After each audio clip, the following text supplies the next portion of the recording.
A nossa oração da manhã, como de costume, para que a gente possa ter o amparo espiritual, né? Atrair as boas energias para essa nossa reunião de estudos dessa manhã. Peço a todas que se silenciem um pouco a sua mente, né? Direcionemos nossas emoções para a graça, a gratidão.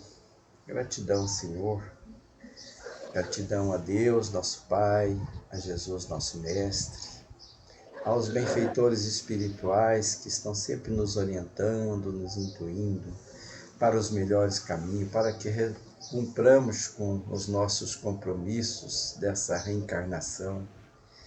Nós possamos, Senhor, cada dia mais nos aproximarmos do seu amor, da sua paz, que essas reflexões que nós fazemos possam nos motivar cada dia para a nossa transformação, para que a gente possa vencer os vícios morais que ainda nos assediam, né? Nas tentações do dia a dia, que a gente possa cada dia mais buscar a sua paz, o seu amor, e que possamos perceber o quanto somos beneficiados, estar sempre grato, possamos colocar dentro de cada um de nós a alegria de viver, que a sua paz, o seu amor permaneça entre nós, que assim seja. Graças a Deus. Muito bem. Então, graças a Deus. Nós estamos no capítulo 11. No capítulo 11 dos Missionários da Luz. Quer dizer que nós já fizemos 10 capítulos. E nesse capítulo 11 nós... Chegou mais alguém? Não, é a minha apresentação aqui. Nesse capítulo 11 nós começamos, né, na semana passada e vamos continuar, né, hoje. Ele é um capítulo um pouco mais longo e o título dele é Intercessão. Intercessão. Intercessão é aquela questão que alguém intervém por outro, né? Não tem nas orações, quando a gente oramos por alguém, por outras pessoas.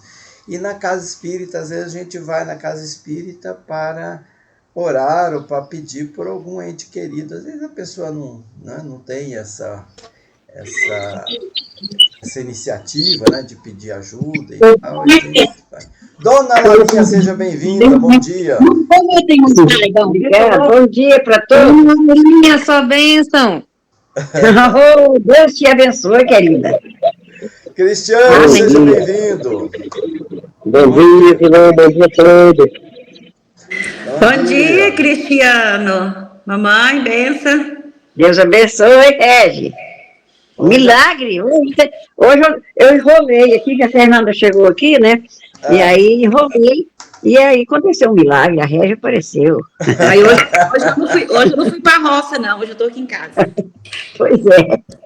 Aconteceu um milagre. Bem. Dona Lalinha, para a senhora se situar, tá a Shirley, a Rejane, o Cristiano, eu, e tem uma pessoa nova hoje no nosso grupo, que é a irmã da Dona Diva. Lembra da Dona Diva? A irmã dela lá de Garibaldi, a Ilsa, está presente também. Oh, que bom. Garibaldi fica onde? No Rio Grande do Sul. No Rio Grande do Sul. Ela está presente. Muito bem, então nós estávamos começando o nosso estudo, chegou bem na horinha, né? Já fizemos a nossa oração e agora estamos no estudo capítulo 11. Nós começamos na semana passada, ele fala sobre a intercessão, né? Então, o que foi essa intercessão? Nós estamos vendo, esse livro, ele trata do mundo espiritual, então eu vou esclarecer só um pouquinho, dar um parênteses, que a dona Ilse, ela está vindo pela primeira vez e talvez ela nem conheça esse livro, né? Então, nesse livro Missionários da Luz, é um dos livros de André Luiz, onde ele atua como uma pessoa que está vendo o mundo espiritual do jeito de lá. ele é desencarnado, ele é um espírito, então ele narra para nós o que é que acontece no mundo espiritual. Então tem vários livros dessa ordem, né? O primeiro deles é o Nosso Lar, que nós já estudamos até, depois vem os Mensageiros e agora os Missionários da Luz. E nesse aí ele está participando de uma equipe no mundo espiritual que auxilia, são mentores, são benfeitores espirituais que estão aqui com a missão de nos auxiliar. Já ouviu falar dos anjos da guarda, né? Que algumas igrejas adotam. São esses espíritos, né? Que são mentores, tem mentores espirituais que auxiliam a família, outros que auxiliam diretamente cada pessoa. Então nós temos esse grupo de espíritos, tem equipe que sai pela crosta terrestre, auxiliando as pessoas que estão aqui. E nessa aí, ela recebeu a visita de duas pessoas, que eram encarnadas. Então, quando nós estamos encarnados, durante o sono, a gente pode ter o que nós chamamos de emancipação espiritual. Nós vamos visitar amigos, familiares que estão no outro plano. E às vezes quando a gente acorda, a gente lembra alguma coisinha, tive que tomar uma pessoa, ouvi algumas mensagens, ou então fui para um lugar muito feio, né? O sonho depende de onde a gente está sintonizado, é onde nós vamos, e é os espíritos que nos acompanham. No caso aqui, eram duas mulheres, né, que estavam encarnadas, que procurou o Alexandre. O Alexandre era o chefe da equipe, coordenador. A mais velha, que era o espírito que demonstrava ser um pouco mais elevado, se dirigiu ao Alexandre, e ela já conhecia, e apresentou a prima dela, Esther, que estava passando por muitas dificuldades aqui na Terra. Então, ela contou para o Alexandre que a pessoa que apresentou é a Teovina, né? A Teovina apresentou a Esther. Ela contou que ela passava por sofrimentos aqui na carne, né? E que ela estava buscando ajuda do Alexandre. O marido dela tinha sido assassinado, né, com um tiro, recentemente. Antes, porém, quando ela tinha sido noiva, o noivo se matou, né, o Noel, e agora aconteceu essa tragédia que o marido foi assassinado. E ela queria respostas, porque a investigação aqui na Terra estava dizendo que ele tinha suicidado. Não encontraram, tinha uma arma ao lado, né, um tiro no coração, e ele tinha 3 filhos, né? E ela, na visão dela, não tinha razão para ele se matar, porque eles tinham uma vida harmônica, embora ele apresentava assim, um quadro assim, de, às vezes, tristeza, melancolia, né? Sem saber de onde, mas eles viviam bem, harmoniosamente, né? A família. E ele foi assassinado inexplicavelmente. E ela queria saber por que aconteceu. Era uma espécie de alívio para ela. Ela não queria culpar ninguém, nem punir, nem se vingar, nada disso. Ela só queria saber o que aconteceu, porque ficou aquela dúvida. Ela já tinha passado por uma situação de suicídio na família, agora de novo, né? Uma morte trágica, e que ela não aceitava como suicídio, porque as circunstâncias eram muito estranhas, não encontraram nada que provasse que era suicídio, mas também não encontraram nada que provasse também que poderia ser um homicídio, um assalto, alguma coisa nesse sentido. Eles viviam aparentemente bem, né? E ele não tinha razão para se matar. A situação financeira deles não era das melhores, né? Mas as dificuldades eles enfrentavam com coragem. Então ele pedia para auxiliar. E Alexandre, então, né, se mostrou assim, disposto a auxiliar, falou para ela voltar para o lar e que ele ia fazer uma sindicância, uma investigação no plano espiritual, e depois ele poderia entrar em contato com ela. Não quis adiantar nada para ela e tal, e deu algumas palavras de conforto para ela, de coragem, para que ela pudesse caminhar, né? Tinha família para cuidar, volte ao seu lar, descanse a sua mente oprimida, dizia ele. E aí ele dizia assim, a ansiedade se existe que não se cura a força de raciocínio do mundo. Então, as respostas do mundo nem sempre consolam. É indispensável conhecer o refúgio do coração confiando ao Pai, confiando a Deus. Então, dizia ela para ter confiança em Deus, ter fé sincera, confia em Deus, está no comando, né, como a gente sempre diz, confie na providência divina. E ele vai ver o que pode ser feito. Vamos examinar o assunto com bastante atenção. Elas foram para casa e depois a Alexandre até fez um comentário, né? Geralmente as pessoas acham que nós somos adivinhos aqui, né? Aqueles que leem sorte, que olha naquelas esferas, né? O futuro.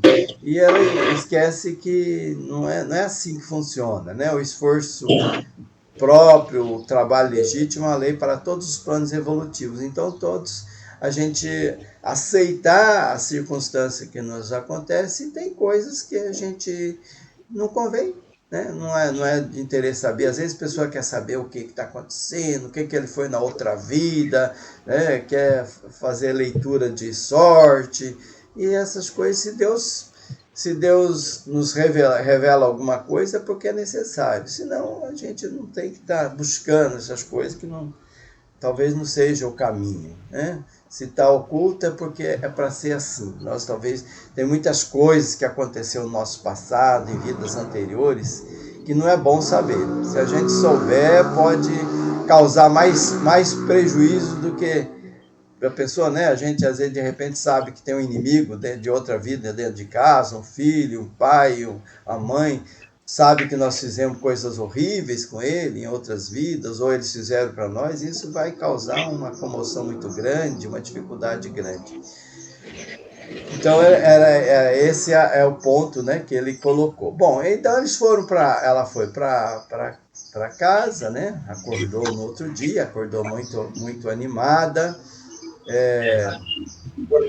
e André Luiz, né, ele era novo ali, né, na situação, né, queria saber já o que aconteceu com o Raul, né, que é a pessoa que desencarnou, vítima do homicídio, né, do assassinato, que eles acreditavam ser um assassinato, e ela acreditava, né, e queria saber logo, e falou, não, nós temos que fazer uma investigação, vamos lá na casa dela, ver como é que é a casa, como é que é o lar, e vamos fazer um serviço, um trabalho, né, de assistência, de intervenção completo.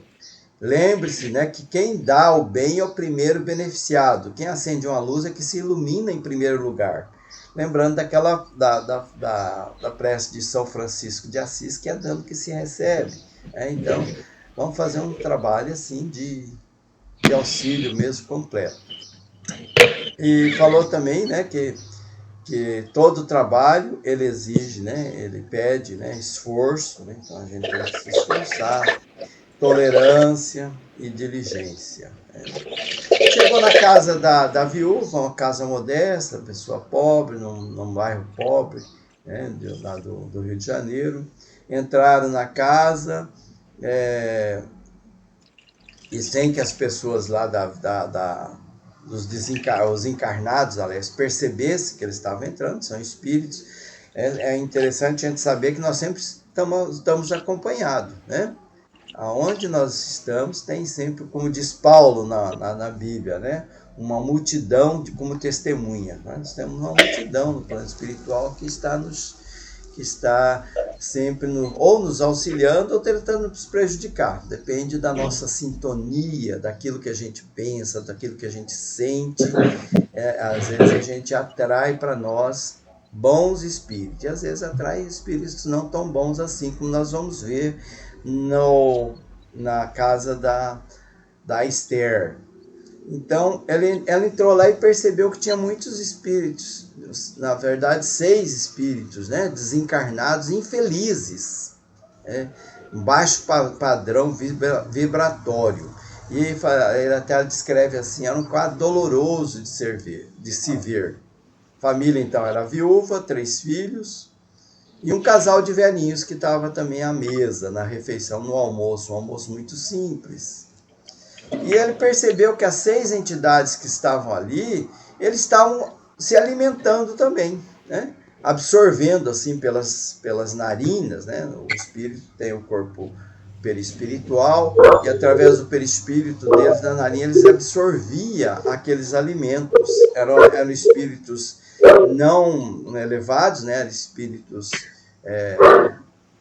trevosos ainda, como ele diz aqui, e o André Luiz ficou assim muito espantado, né? Exclamou assim: meu Deus, o que é isso? Onde já se viu, né? Espírito se alimentando também, pois ele estava. E ele falou: olha, o Alexandre explicou, são quadros de viciação mental, ignorância e sofrimentos no lares que não têm o equilíbrio religioso. Então ele percebeu assim que aqueles espíritos estavam ali porque o ambiente mental ali, o ambiente psicológico, o ambiente de vibração ali atraía aquele tipo de espírito.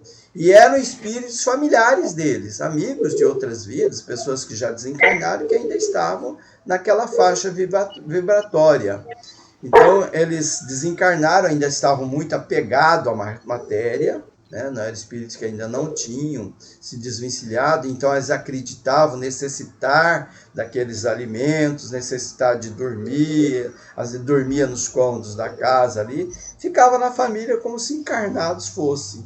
Eles estavam naquela condição, ligados a situações domésticas ali daquele lar. E se alimentavam, né, daqueles pratos fumegantes. E eu falei, o André Luiz pedia, né, uma certa explicação, que eu não entendia como funcionava aquilo, e ele dizia bem assim, eles adquirem pelos condutos respiratórios. Não sabe você que nos estudos mesmo da ciência dos encarnados, 70% dos alimentos nós recebemos através do ar atmosférico? Então, ali também acontecia isso, né? E eles viviam naquela ilusão que estavam se alimentando, se absorviam, se alimentavam mesmo, e essas viciações, né? Estavam viciados ainda naqueles, como tem viciados em várias outras situações, né? Tem viciados no álcool do plano espiritual, que induzem os encarnados a viciações, nós vamos ver nos capítulos próximos. Tem viciados no sexo, tem viciados na alimentação, como é o caso aqui, enfim. Eles estão ali e eles fazem essa troca de prazeres. Os encarnados e os desencarnados. A gente fala bem assim, é o espírito obsessor que está me fazendo mal.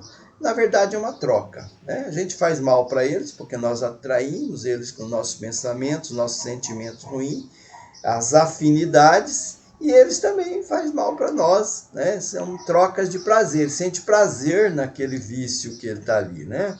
E de se alimentar, no caso. E André Luiz ficou achando que era muito desagradável ter aquelas companhias ali na hora da alimentação. E o Alexandre explicou que é os próprios familiares que retêm através das vibrações e dos apegos doentios que eles têm, atrai aquele tipo de espírito. São pessoas, então, que têm laços consanguíneos a ele. Então, a mesa familiar é sempre um receptáculo de influenciações de natureza invisível. Daí a necessidade que nós temos, né, em tudo na vida, mas principalmente nas horas das refeições, a gente manter aquele equilíbrio, né, aquela conversação sadia, aquela mentalização boa, para que até o aproveitamento daqueles alimentos, daquela energia que está ali sendo oferecida, possam ser melhor aproveitadas, para que a gente entre no equilíbrio. Então, ele diz assim, partilhar o serviço no campo abençoado dos bons pensamentos, né? Então, a gente precisa estar sempre ligado a isso. Agradecendo a Deus, né, por aquele alimento, e de uma forma assim mentalmente, a gente poder melhor alimentar. Tem algumas religiões até que faz oração, né, antes de cada refeição, uma coisa bacana, bonita. Então, a gente ter essa ideia, né, de que é um momento, não é um momento de estar falando mal um do outro, né? Ali fala maledicência, né? A maledicência atrairá os caluniadores invisíveis, diz ele. A ironia buscará, sem dúvida, as entidades galhofeiras. O que são as entidades galhofeiras? Os zombeteiros e sarcásticos, né? A inspiração, o anedotário menos digno, deixando margem à vastíssima aleviandade e à perturbação. Então, se nós no momento da refeição temos esse tipo de pensamento, esse tipo de conversação, nós podemos estar atraindo para nós esse tipo de entidades. E cada um que cuida da sua vida, né? Às vezes a gente se preocupa com o outro, né? Mas se eu mantenho a minha mente, né, elevada, eu posso até envolver todos que estão ali, né, na mesa, né? Não preciso ficar julgando, ou criticando, ou brigando, mas manter um ambiente bom ali, né? Então ali o nome que se dá aquele sistema que estava acontecendo ali é vampirismo. Então havia um vampirismo recíproco. Nós já estudamos em outros capítulos sobre vampirismo, que é a absorção de energia, troca de energias que os espíritos fazem, espíritos do mal, espíritos obsessores, né? que troca e retira energias dos encarnados através desses pensamentos que os encarnados emitem, né? Muito ruim. E daí ele convida que vá ouvir o que eles estão conversando. Ele aguçou os ouvidos e ouviu ali, então, os dois velhinhos falando, queixando do mundo, né? Nunca pensei que viria a sofrer tanto neste mundo, né? E eu e o Agostinho trabalhamos tanto na mocidade, agora a gente fica movendo aqui às custas de uma viúva, uma pobre viúva, sobrecarregando essa pobre, né, que era sobrinha dele. Ó, doloroso destino! Então reclamava, as lágrimas corriam pela face, os dois faziam coro nas reclamações, né? Eu tive uma vida trabalhei tanto na minha juventude, na minha madureza, e agora estou aqui, ó. Jamais esperei que tivesse uma velhice tão difícil. E as entidades das sombras, aquelas que estavam ali, aqueles 6 espíritos, eles ouviam aquilo ali e incentivavam mais, porque eles também sentiam aquele sofrimento, aquela dor, aquela reclamação. Era uma troca, eles também reclamavam juntos, sabe? Então trocava aquelas energias. E a viúva, né, a Esther, resignada, falou de fato, nossas provações têm sido cruéis. Ela tinha vindo ali naquele momento ali, né, tão alegre pelo encontro que teve com Alexandre, o André e a igreja no plano espiritual. Aí chegou ali os tios, né, falavam aquelas coisas desagradáveis de reclamação. Então, ela procurava amenizar, direcionar para uma outra conversa. Confiemos na bondade de Deus. O André Luiz percebeu que Alexandre estava meio que influenciando ela também ali, né? E ela, então, lembrou do sonho que teve e falou, hoje eu amanheci mais confortável. Sonhei com a prima Etelvina. A prima Etelvina era encarnada, né? Eu sonhei com a minha prima Etelvina, que ela me levou na presença de um mensageiro espiritual, e esse mensageiro me abençoou o coração, me aliviou as dores desses últimos dias. Nossa, como eu ficaria contente se eu pudesse lembrar tudo que aconteceu nesse sonho, mas lembro alguns fragmentos. E a filhinha falou, olha mãe, conte, né? Para nós, era uma menina de uns 9 anos, e minha filha, emoções, sensações é muito difícil para descrever. Eu só sei dizer que eu estou muito bem, né? Recordo que o emissário de Jesus me ouviu com paciência, me disse palavras de encorajamento, de amor, não me repreendeu, não me julgou, acolheu-me bondoso e falou em tolerância, né? Escutou minhas queixas até o fim como se fosse um médico abnegado. Lembramos que na fala do Alexandre, né, anterior, ele ouviu com atenção a Esther. Então hoje eu levantei bem animada. Então vamos nos conformar que Deus vai nos auxiliar. Vamos ganhar, eu vou trabalhar, nós vamos ganhar o pão de cada dia com honestidade, vamos. Então ele estava entusiasta, estava motivada a caminhar, né? Então ela amanheceu encorajada ali, né? E os meninos e as crianças também se olhar sorridentes, e os velhinhos se calavam na amargura que lhe era própria.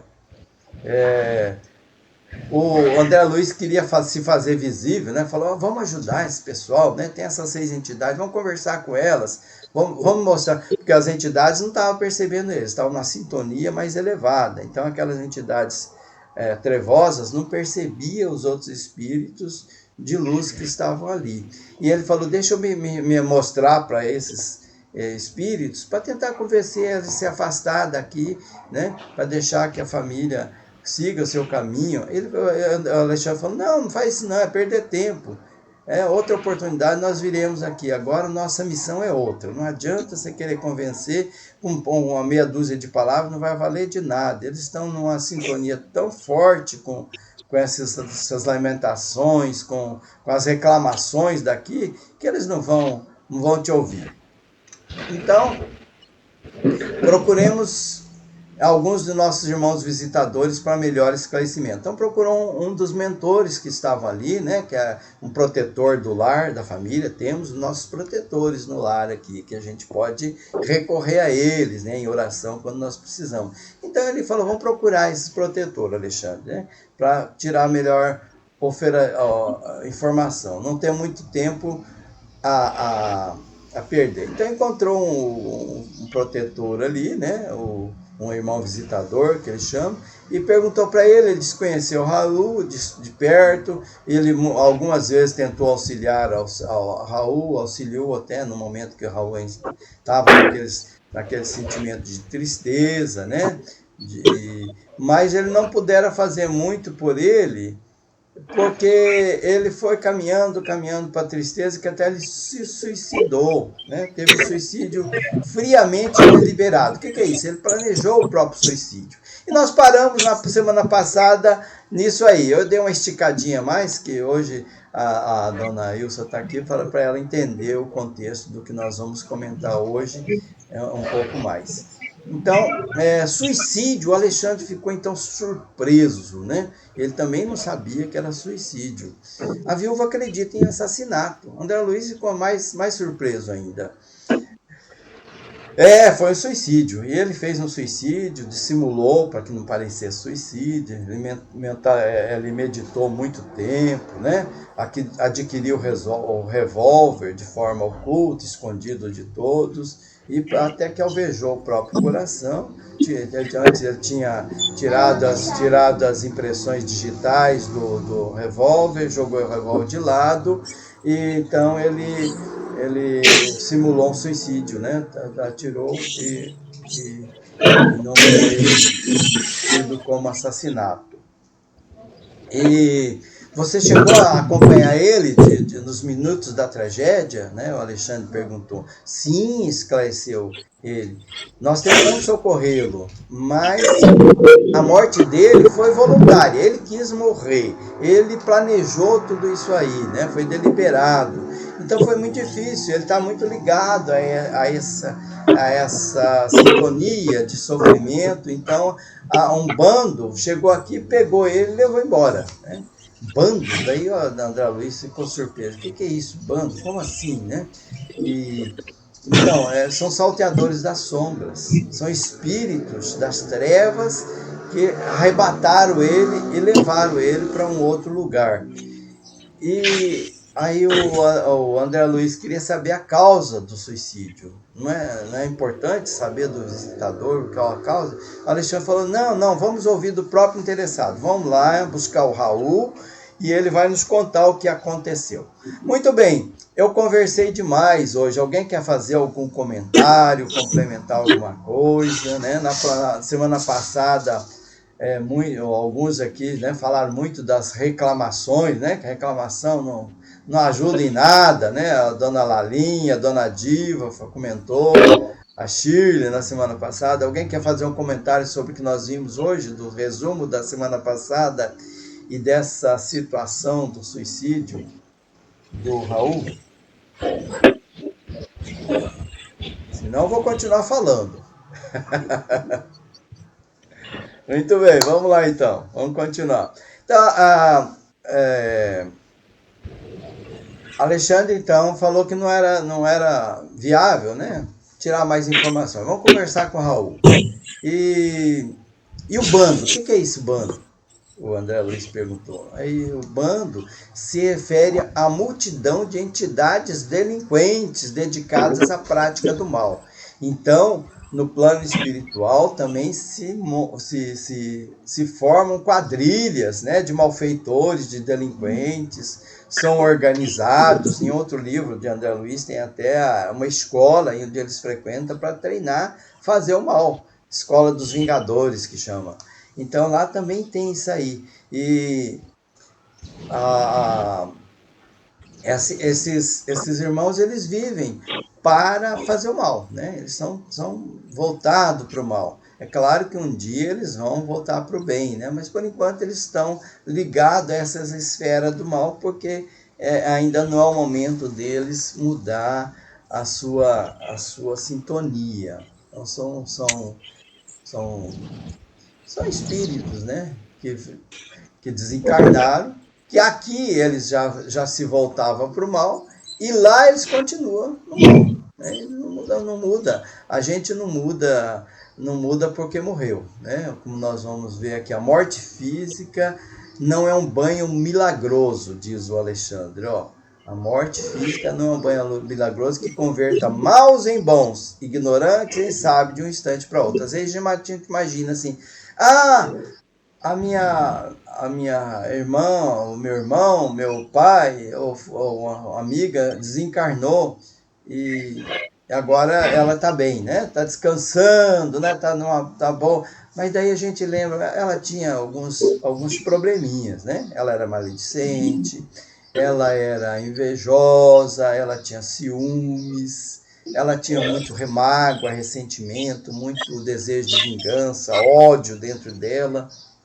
Será que ela morreu, tudo isso se vai, acaba? Claro que não. Ela continua a mesma pessoa, com seus ódios, com suas mágoas, com seus ressentimentos, com seu ciúme, com a sua inveja, apegada às coisas aqui do ambiente físico, da matéria. Tem espíritos que às vezes ficam séculos agarrado, por exemplo, a propriedades, a dinheiro, a pessoas, né, infernizando pessoas. Então ele diz aqui, ó, eles se apegam aos ambientes domésticos à maneira de era a paredes, né? A era aquela trepadeira, né, que se gruda nas paredes. Então eles continuam, né, legiões das trevas, e eles se unem por afinidades e formam o tal dos bandos. Lembre que o próprio Jesus enfrentou um bando, né? Legião. Lembra daquele lunático, né? Que foi apresentado pelo pai. O pai apresentou ao meu filho. Ele tem momentos que ele se atira ao fogo, ora ao fogo, ora à água, né? E ele fica tomado, né? Pelos demônios, né? Pelos diabos. Naquela época falava esse termo. E daí os discípulos de Jesus tentaram retirar aquele espírito trevoso daquele menino e não conseguiu, daquele moço não conseguiu. Aí Jesus veio e fez a retirada dele. E, tem a passagem lá no Evangelho, né? Que narra essa parte, só para ilustrar que essa questão de bandos não é uma coisa nova, né? Nós somos levados a obsessões assim, aquelas muito ostensivas, que às vezes a pessoa fica subjugada mesmo, até as pessoas dizem possesso, né? Uma possessão não é um termo que a gente usa dentro da doutrina espírita. A possessão dá a entender que a pessoa dominou, né, completamente o corpo, tomou o corpo da pessoa. Então a gente fala em subjugação.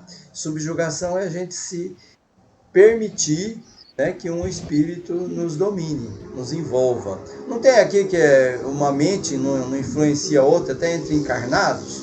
No plano espiritual eles têm muito mais condição de fazer isso, de subjugar a nossa mente. Então tem aquela influenciação muito forte, muito poderosa, onde a pessoa fica completamente à mercê do espírito. E tem aquela obsessão mais leve, sutil, que às vezes a gente não percebe, que está sendo influenciado pelo espírito. Então tem a influência má e tem a influência boa.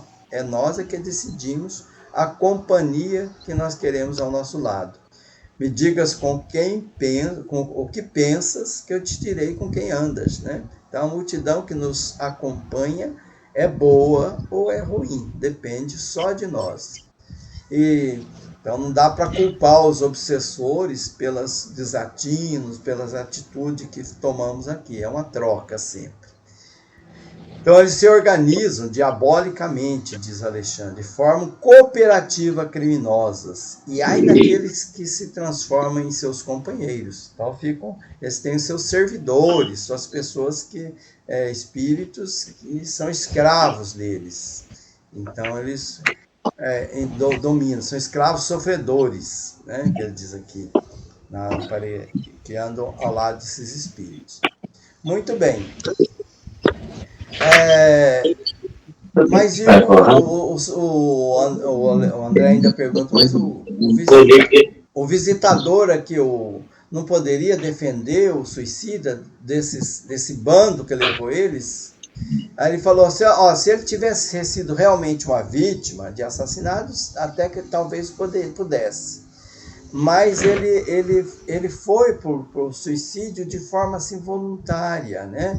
Ele se deixou levar, então ele estava muito envolvido ainda por esse sentimento, né, de tristeza, de culpas, e por isso então ele se tornou, aliás, presa fácil desses inimigos ocultos. E por mais que a gente tentasse auxiliar ele, não conseguia, porque a sintonia mental dele estava nessa faixa vibratória. Mas eles não poderia ser socorrido, né, imediatamente, né, por ele, pelas entidades, sentinelas, né, que o lar ali tem sentinelas espirituais, tem espíritos protetores. E ele falou, não, a liberdade interior, todos os filhos da criação têm. Foi escolha dele, ele escolheu acompanhar aquelas pessoas. Então, pela sua faixa vibratória, então, pela sua consciência, ele escolheu estar com aquelas pessoas. E os maus, eles parecem felizes na maldade, né? A gente não vê pessoas que estão fazendo mal e acham que está muito bem, às vezes está perseguido, está inseguro, né? Porque a pessoa que está no mal está sempre assim, será que vão me pegar? Será que vai me acontecer? Será que vem alguma vingança? Mas ele às vezes não percebe isso, fala, não, eu estou muito bem, eu decido quem morre, quem vive, eu sou o chefão aqui do bando, né? Ou então aquele que não é chefe fala, mas eu tenho proteção do grande chefe. A gente vê muito isso nos filmes, por exemplo, né? Aquelas pessoas que são ligadas a determinadas tribos urbanas, você acha que está muito bem, né? Ali eles são endurecidos, né? Eles estão ali voluntariamente naquele grupo de maldade, né? Eles só vão sair daquilo quando o sofrimento bater a porta mesmo e eles sentir necessidade de sair daquela situação. São desesperados e desiludidos, né? Revoltados, né? Que eles estão ali sentindo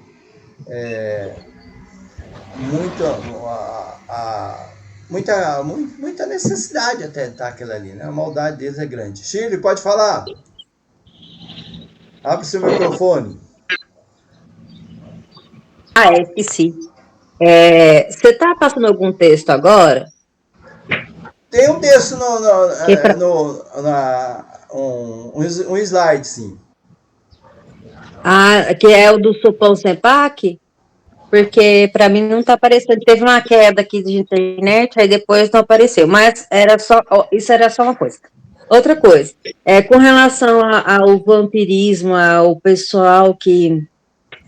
Não vou nem entrar na situação do suicídio, mas o que vampiriza a gente. Ah, É tão. O estudo pessoal de cada um, né? Cada um identificar o seu eu, né?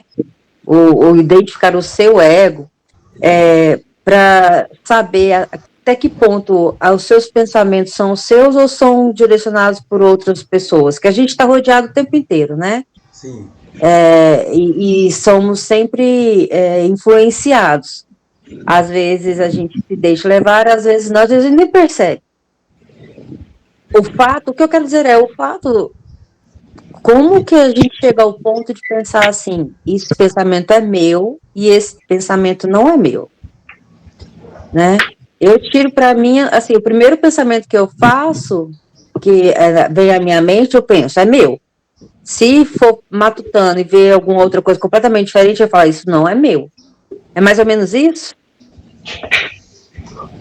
Sim. Inclusive tem Eu no estou livro. falando para a gente se proteger, né? É verdade.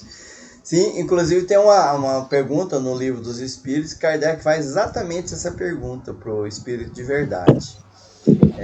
Como identificar o pensamento que é meu e o pensamento que é externo. Até no momento de decisão, né, às vezes eu tenho alguma dúvida sobre um problema, um caminho que eu quero tomar.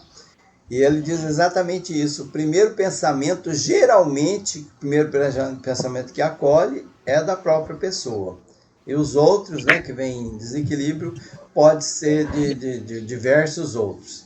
E aquelas ilustrações que a gente vê nos desenhos animados e tal, né, que tem um anjinho do bem e um anjinho do mal, isso tem muito de verdade, né? Nós temos o nosso protetor, o nosso anjo da guarda, que está ali nos influenciando, tentando nos influenciar para o bem.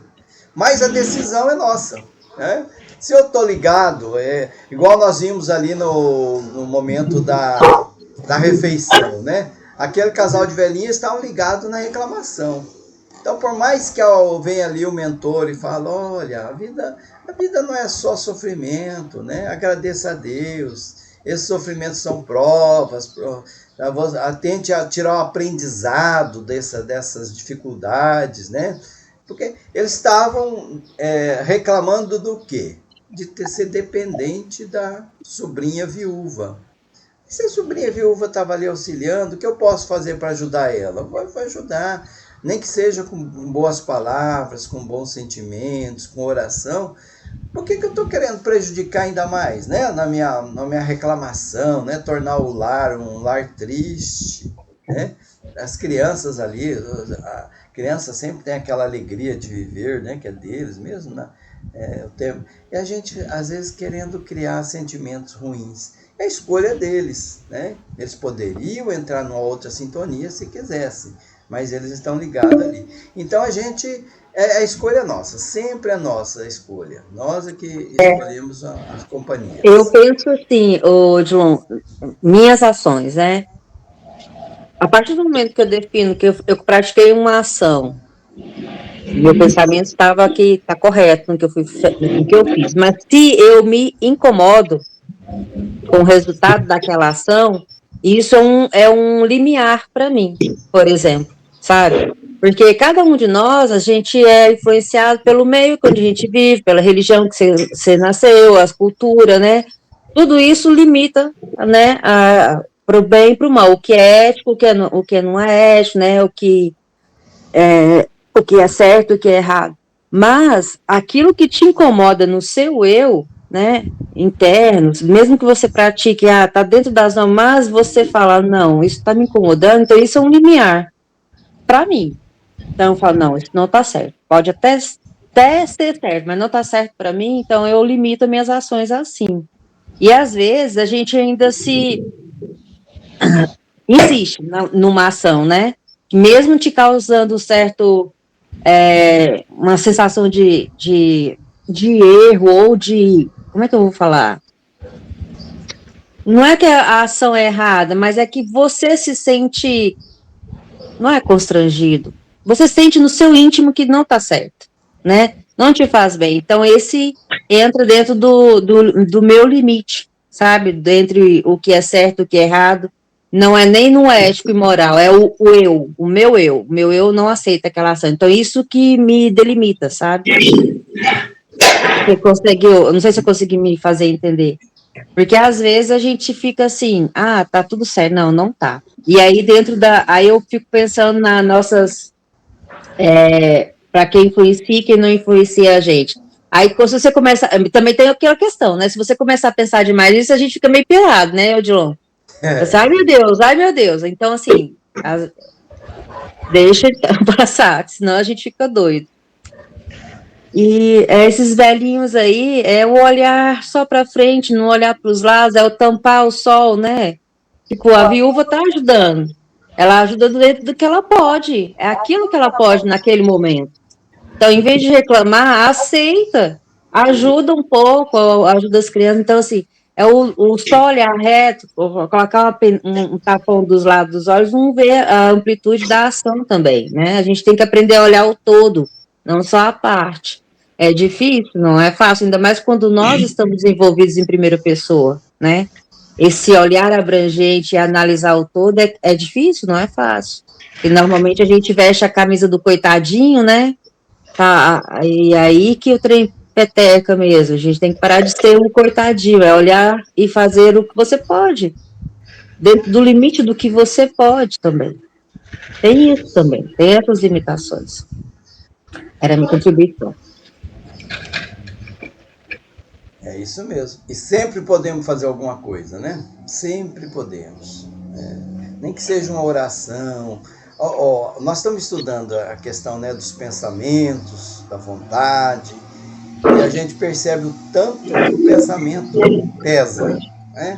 Ele materializa coisas até. Né? Então, qual a importância de eu pensar bem, de eu sentir bem, de eu ser mais otimista com a vida, de eu perceber as coisas boas, de eu tomar atitudes e não ficar preso àquela dor, àquele sofrimento.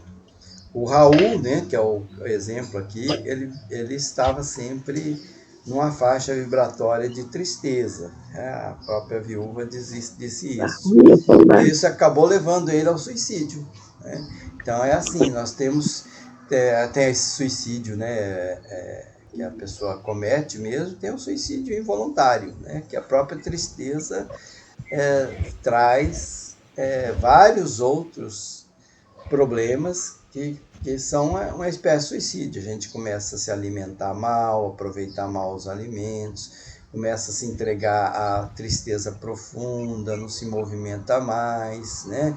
Começa a ter problemas da ordem física dos mais variados em decorrência do que eu sinto, do que eu penso.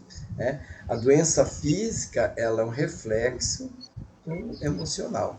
Então, é uma espécie de suicídio também, suicídio involuntário, né? Eu estou me matando pela tristeza. Né? Na época do romantismo lá, né? Muitos morriam de amor, né? Morriam de tristeza.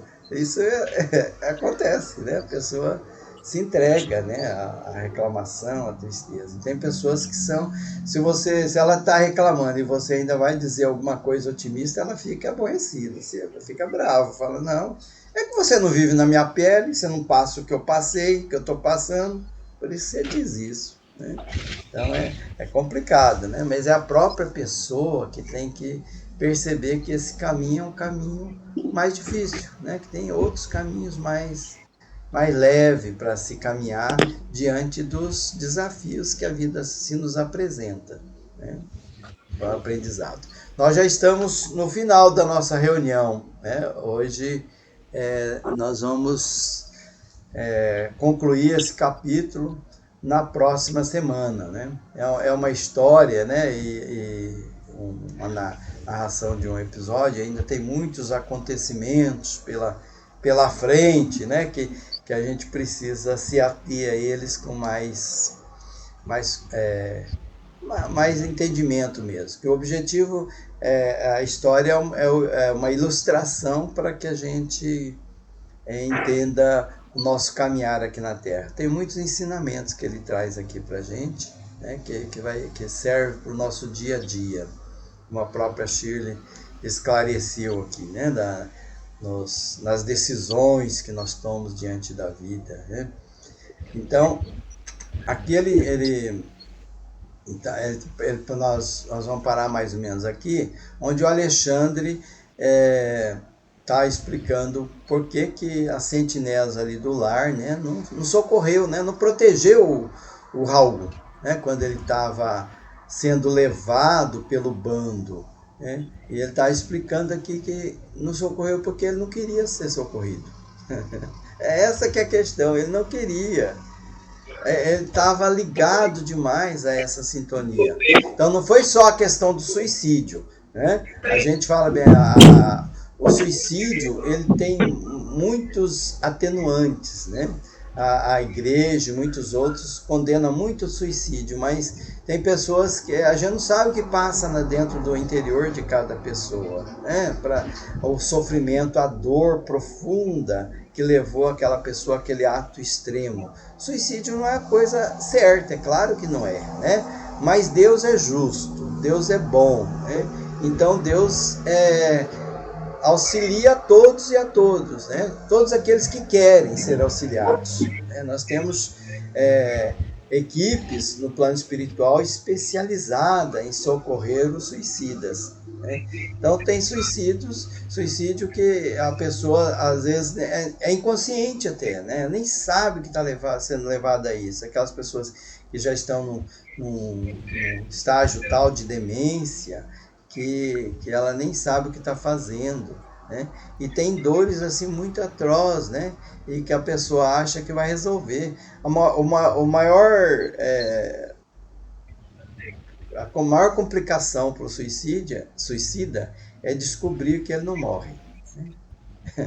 Ele tenta morrer e todos aqueles problemas que estavam na vida dele se potencializam no plano espiritual. Ele fica maior até, mais intenso, a sensação dele é mais profunda. Então esse é o maior problema. Então a própria consciência que nos cobra. Não é um Deus cobrador, um Deus julgador, um Deus punidor, não é nós mesmos. A hora que eu quero sair daquela situação, eu posso sair. É escolha minha, igual aqui na Terra, né? Eu estou num caminho de sofrimento, eu posso, de tristeza, né? No campo emocional, eu posso sair dela, né? Então, a forma de encarar situações, ela diz muito sobre a intensidade daquele sofrimento. No capítulo 5 do Evangelho segundo o Espiritismo, tem vários títulos que ilustram isso aí, né? O bem e o mal sofrer, causas anteriores do sofrimento e causas atuais do sofrimento, que essas causas atuais do sofrimento é muito interessante para a gente se ver. A gente se vê em muitas situações ali. Então, muitas das dificuldades que a gente enfrenta são causas atuais, né? São negligências que eu cometi, situações que eu vivenciei, que me levaram àquela situação e que eu me mantenho, às vezes, nela. E eu, às vezes, não percebo que eu posso sair daquela situação. Então, o caminho é a oração, é pedir orientação aos mentores, para que a gente possa achar um caminho mais fácil para sair daquela situação, né? E sem apelar para atitudes equivocadas, né? Que o suicídio é uma atitude equivocada, né? E a pessoa que se suicida, ela merece ser acolhida, merece ser muitas orações por ela, né? Tanto ela quanto a família. Ela deixa um rastro assim de sofrimento, de culpas também na família, e muitas vezes difícil, né? A pessoa fica aqui e fala, poxa vida, será que eu não podia ter salvado ela do suicídio? Se eu tivesse feito isso, feito aquilo. Então as pessoas que ficam aqui ficam se culpando, né? Por conta disso também. Então o sofrimento, ele ele se amplia. Então, todos merecem o acolhimento. E tem equipes especializadas no plano espiritual, no suicídio. Naquele livro Memória do Suicídio, a equipe de Maria, a mãe de Jesus, ela é responsável direta pela equipe socorrista de pessoas que se suicidam, né? Para ver se ela sai daquele sentimento de culpa, de dor que ela leva consigo. Muito bem. O nosso Google aqui está dizendo que nós só temos 4 minutos. Alguém quer falar mais alguma coisa? Senão vamos encaminhando para o encerramento. E o suicida, aonde que fica nesse patamar? Porque tem aquele que tira a própria vida e tem aquele que tira a vida do outro. Então, o suicida é aquele que tira a própria vida, né? E o assassino, não, eu falei errado, é o assassino, aquele que assassina, que tira a vida do outro. Também a culpa, né? Com o tempo ela vem. Às vezes naquele momento onde ele está muito envolvido pela maldade, pelo desejo de vingança, ele acha que ele está bem. É igual aqui na Terra, né? Não tem pessoas voltadas para o mal, que acham, não, estou muito bem, eu posso matar, eu posso fazer isso, eu tenho poder. Ele se acredita muito poderoso e acha que está bem, né? Mas a pessoa que está no mal, ela nunca está bem. Por mais que ela acredite nisso, ela está em situação de insegurança, está envolvida tanto por encarnados como desencarnados de pessoas trevosas, e vai chegar um momento em que ela vai se cansar daquilo e ela vai querer sair daquela situação de maldade. Mas dependendo do nível evolutivo que ela está, ela permanece às vezes por séculos naquela situação, né? De maldade. E a gente sempre tem que entender que a maldade, ela atinge porque a gente às vezes dá permissão para aquela maldade nos atingir. Nós temos a proteção de Deus através dos seus emissários, né? A gente não tem a proteção muitas vezes quando a gente não quer. A gente quer também, a gente está naquela situação de ódio, né? De querer se vingança e tudo mais. Nós vamos continuar essa conversa na próxima semana, porque o Google já avisou que vai tirar nós do ar. daqui a 1 minuto, tá dizendo aqui. Tá, também tá avisando aqui. Na próxima semana a gente continua. Vamos então fazer a oração, né, da manhã. Dona Lalinha, a senhora quer fazer para nós a oração de encerramento? Se não terminar a oração, sim, porque o Google tirar no ar, bom final de semana para todos. Deus abençoe a todos nós. Vamos lá. Obrigada. Muito obrigada. Divino Mestre Jesus, nós vos agradecemos por essa oportunidade maravilhosa que nos deste nessa manhã linda de sábado, para que nós pudéssemos aprender mais coisas novas dessa obra maravilhosa de Chico e André Luiz. Agradecemos por tudo, Mestre Jesus, agradecemos pela vida que nos deste.